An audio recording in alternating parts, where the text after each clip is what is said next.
everyone. Welcome back to another episode of Making a Difference in Mental Health. I'm Danielle. Wendy is out today, but she will be back for the next episode. In the meantime, I'm so excited to have my colleague here today, Stephanie Kuldell. She is going to be talking about a topic that needs to be discussed. It's called imposter syndrome. So Stephanie, welcome. We're talking about exploring imposter syndrome. Before we begin, can you let our audience know just a little bit about yourself? Yes, my name is Stephanie Kuldell. I am a therapist here at Advanced Behavioral Health. I started at the Montgomery location, then I moved to the PG location. I am a military wife, so I've been new at a lot of different places. And I actually just literally this month, January 2025, got my clinical license. So Yay!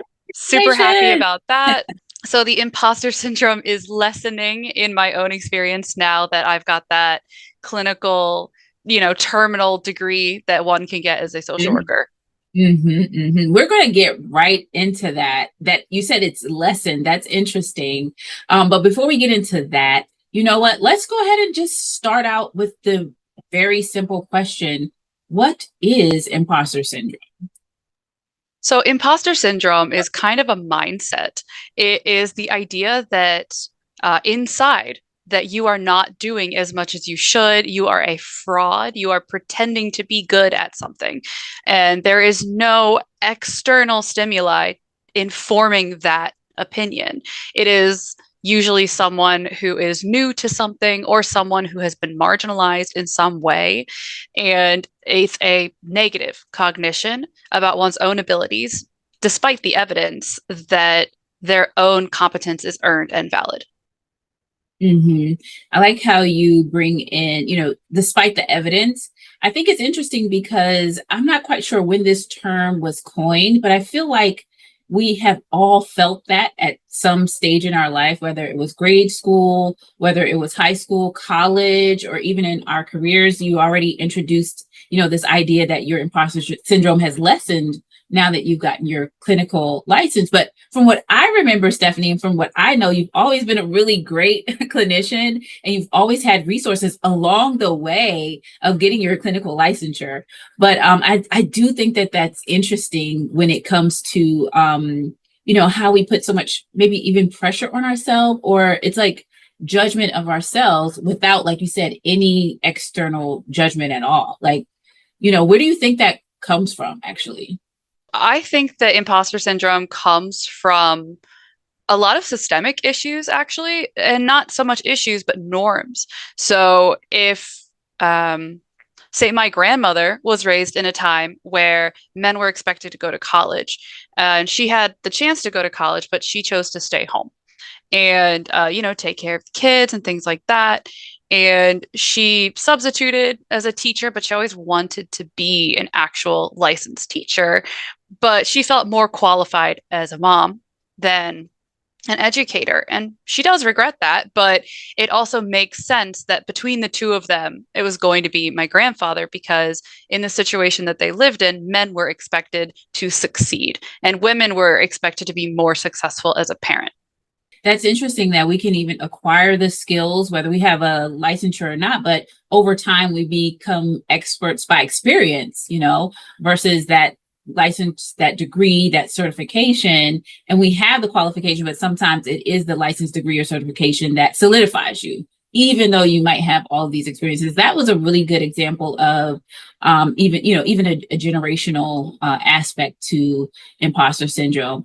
And because our podcast is always either geared towards our clients or our fellow colleagues or clinicians, and even sometimes we provide psychoeducation for lay people. But today, let's give some of our colleagues a little bit of encouragement, maybe with a personal story, if you have one as a clinician. Like, how do you manage imposter syndrome? You touched on it a little bit, but how do you manage imposter syndrome if you have had it for a while? How does that work for you? I have two answers for you from earlier. Imposter syndrome was coined in 1985 when they did a study at one of the Ivy League schools about women who were the top of their class among the men, but they all attributed their success to other factors. Like, I'm Mhm. successful because my family's here to support me. Whereas the male students typically said, I've studied a lot, which goes into Mhm. locus of control and other things like that.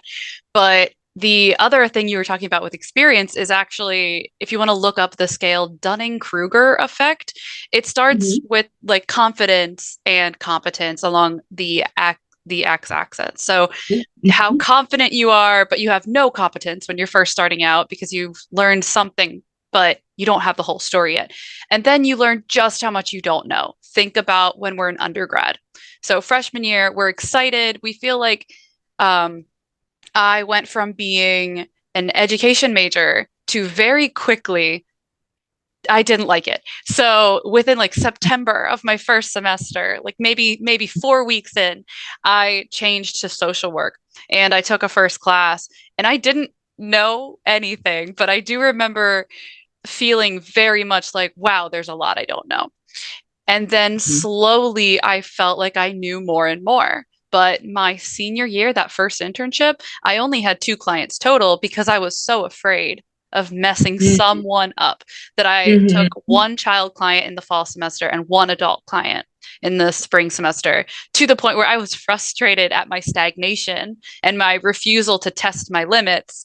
That when I went to my graduate year, I took on a very different role, but Mhm. unfortunately, once again, felt like I didn't know what I was doing because I was in a pediatric setting, not in a school setting, not in a family clinic, none of that. So I threw myself into deep waters and it felt like I was in a wave pool.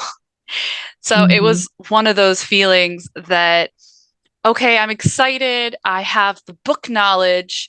And then the real life situations came into it. Yes. Yes. I grew up in a very not diverse place. And I remember going to college and thinking, wow, I'm going to learn so much from other cultures. This is going to be so exciting. And I remember in those internships, I learned just how much I didn't know about other cultures. And it's been a really good experience doing that. And that is definitely cultural humility has played a big role in diminishing my own imposter syndrome. Just Mhm. accepting the fact that I didn't have other cultures around me, whether or not intentional by the grown-ups around me. I simply wasn't afforded that opportunity. So I think that a few things to keep in mind for imposter syndrome is you aren't to blame for your own childhood circumstances. Mhm. That's really good. Mhm. And also, if you want to learn something, go ahead and use your resources. Something that I Right. said when talking about imposter syndrome last year with a bunch of other clinicians was think of yourself as the puzzle piece, especially when I was first working, whether it was in my internships or my first job. I didn't know the place because it was a military placement. So I followed my now husband to Virginia. And I didn't know anything about Virginia or anyone there or what the cultural norms were compared to here in Maryland. Mhm. And I just remember I had to keep this mentality of we are puzzle pieces. You know your Mhm. family dynamics. You are the expert on your family. I have that clinical knowledge. I have a degree in social work, and I have to trust my own intelligence. It got me Mhm. a degree. It can get me through this job. And simply by being here, I will absorb and become more competent in my job. Mhm. Wow, you've actually given so much. I was trying to take notes as you were talking. So many things to point out. I guess along the journey of experiencing the imposter syndrome and then kind of coming out of it, or that middle piece where it's like, you know what, I can read as many books as I can, but jumping like headfirst into an experience, or in this instance being a therapist, and you realize there's a lot I don't know. And then the opposite of that is like, okay, well, I'm going to find out everything, and still feeling like there's still a lot I don't know. But I like the fact that you said, you know what, accept what you don't know, or the knowledge that you don't have, or the experience that you don't have, but also do the work. Find the resources for you to be able to educate yourself and then be able to function in that capacity where that imposter syndrome is like thrown out the window, you know? or taking the skills with the team that you have, like you've given us the experience of you and your husband, the skills that you have and the skill set that he has, putting it together and being able to work as a whole, to be able to be effective and to be able to function in your capacity as a clinician, as a therapist, or just a person who provides a service for others to keep them on the path of functionality and functioning very healthily. So then you touched on, the cultural piece too.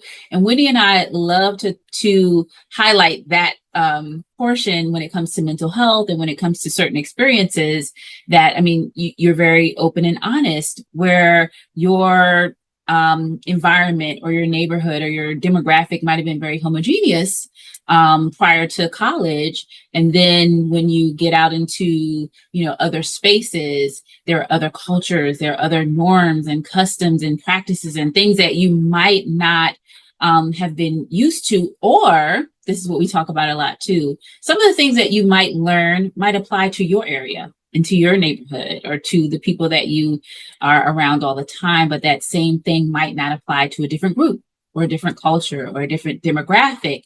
And it is okay. It's also okay to educate yourself on how you can use the tools and skills that you already have, as well as the resources, like you said, to add to kind of like your toolkit, or to add to those puzzle pieces, right? To add to make a larger, bigger picture of the puzzle. So I'm really enjoying this back and forth conversation. And Stephanie, I'm going to say, I remember when you and I and Wendy had the conversation, come on to the podcast to talk about something. And, imposter syndrome was kind of like, at the time, I remember the conversation you were having around a couple of months ago, maybe even almost a year ago. And it's like, you know what? Yeah, come on to the podcast.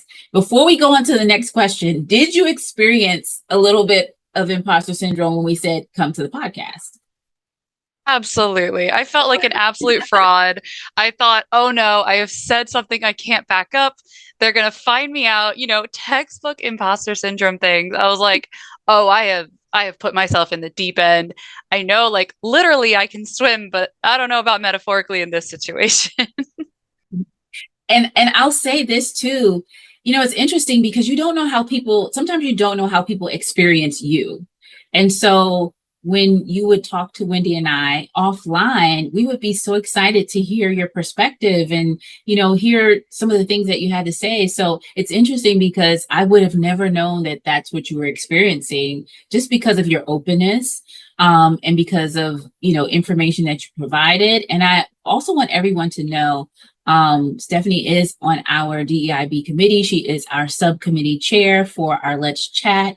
And I will say from experience, it is always a joy to hear different perspectives, and Stephanie, along with a few others, provide poignant points for us to know as clinicians and just people who serve. So I do want to kind of give you a shout out and thank you for that.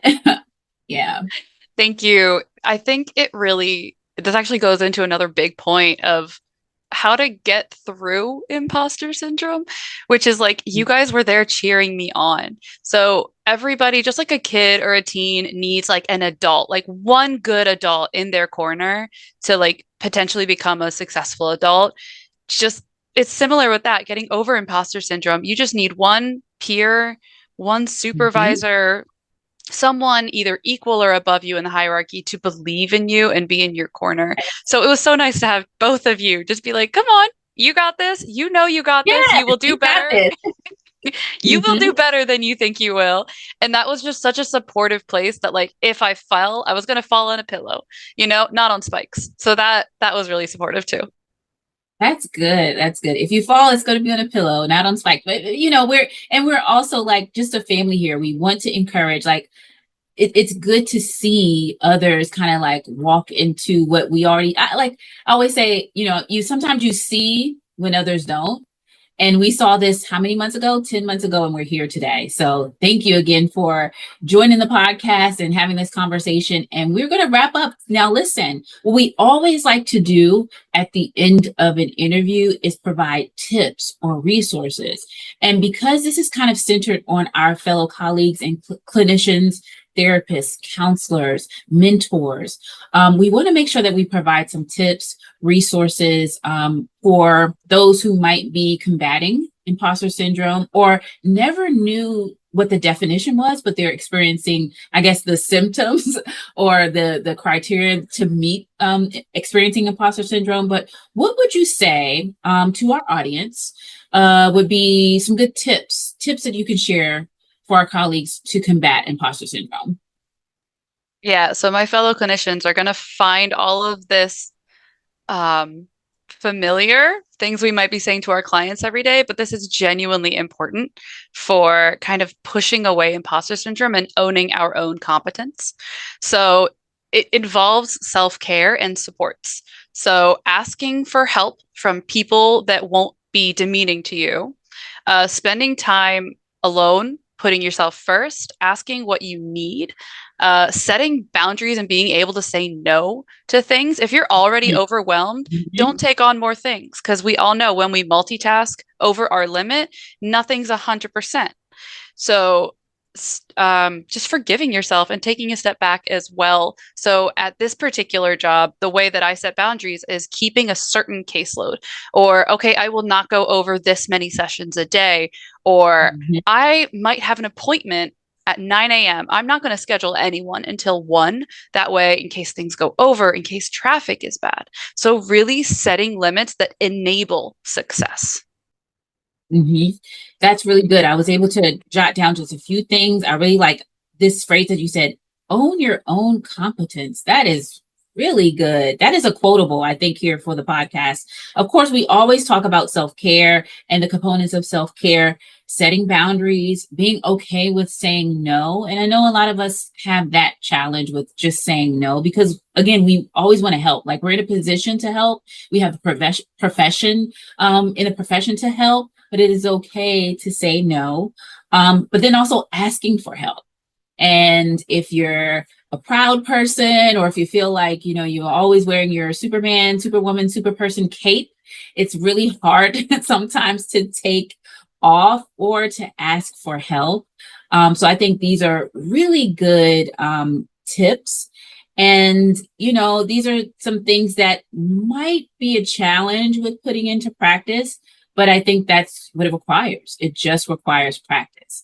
And one thing I love to say, I love how you mentioned about your schedule. As a therapist, sometimes it can become overwhelming.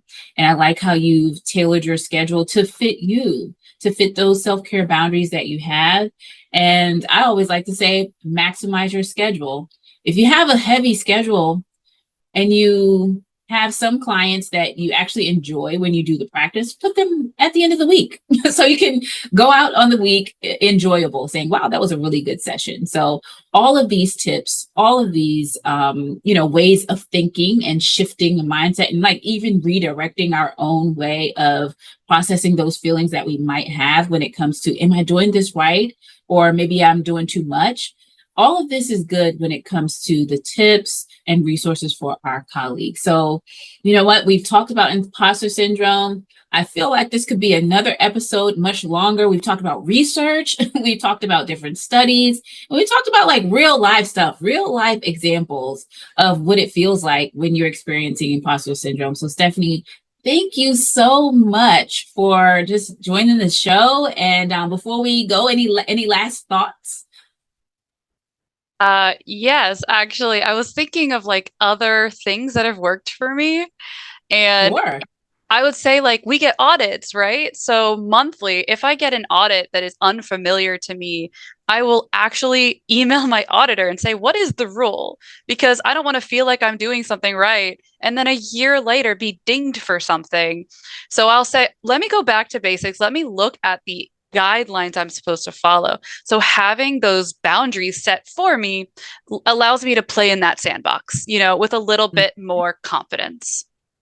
Mm-hmm. Also, I tell this to my clients, but I do apply it to myself. I encourage everyone to apply it to themselves. Stop apologizing and start thanking. So instead of, I'm sorry for being late, thank you for waiting for me. And things like that too. That I love that. It's just reframing. You're saying the same thing, sorry I'm late, or thank you for being, it's the same thing, but you know what? With the thank you for being patient, it puts you on a more positive trajectory, and the result might be a little bit better than, you thought it would be. So that's really good. I'm so thankful that you were able to come to the podcast today. This is however many months in the making, almost a year in the making, but we've enjoyed this time together. I hope you've enjoyed this time together. Other than that, thank you for coming to the show. My name is Danielle. This is Making a Difference in Mental Health, and we're always striving to make a difference in mental health. We'll see you next time.